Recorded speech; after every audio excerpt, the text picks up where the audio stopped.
I don't know how much you guys think about this, but farm workers play a crucial part in America today because so much of their work is behind the scenes because of Kroger and Walmart. All you have to do is show up and pick out the food items that you want.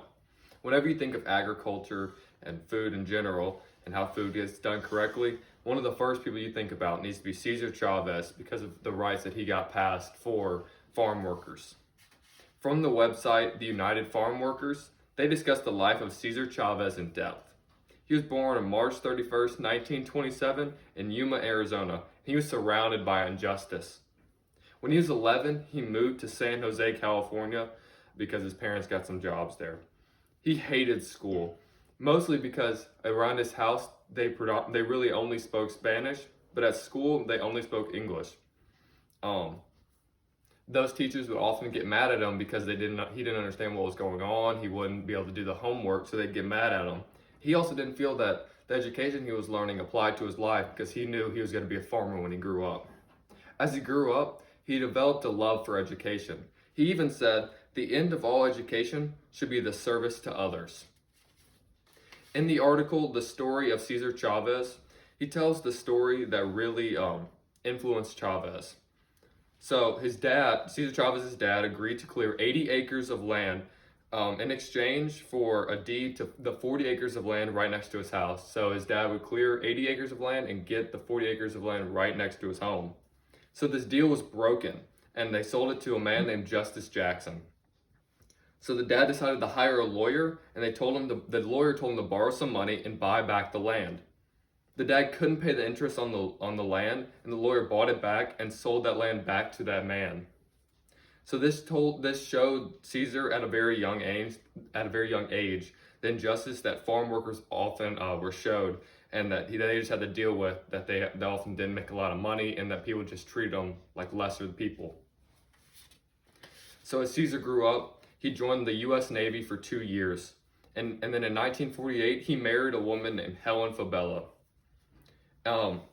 In the article About Caesar by the Cesar Chavez Foundation, they talk about a very influential man in Caesar's life named Fred Ross that he met in 1952, which got him involved in community organization.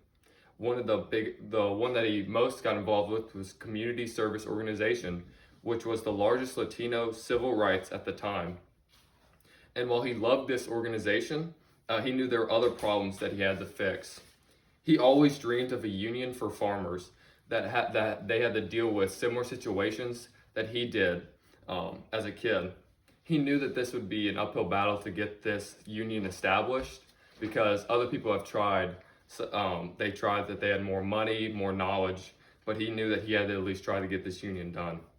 So in 1962, he established this union, the National Farm Workers Association, and it only had 10 members. They finally changed the name to United Farm Workers. The focus of this group was to talk about farm workers' problems, and they wanted to get the government to pass laws about getting farm workers more money and a safer work environment because farm workers are so crucial even today. They really just want to make this problem known. And Caesar was set on a non-violent approach to this.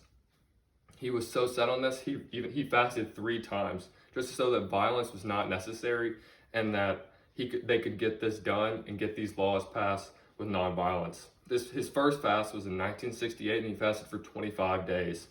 A second fast was for 24 days in 1972, and his final fast was a 36-day fast in 1988, which was his most public fast. And when he finished this fast, celebrities, preachers, public leaders picked it up. Even Whoopi Goldberg picked it up to keep doing this fast.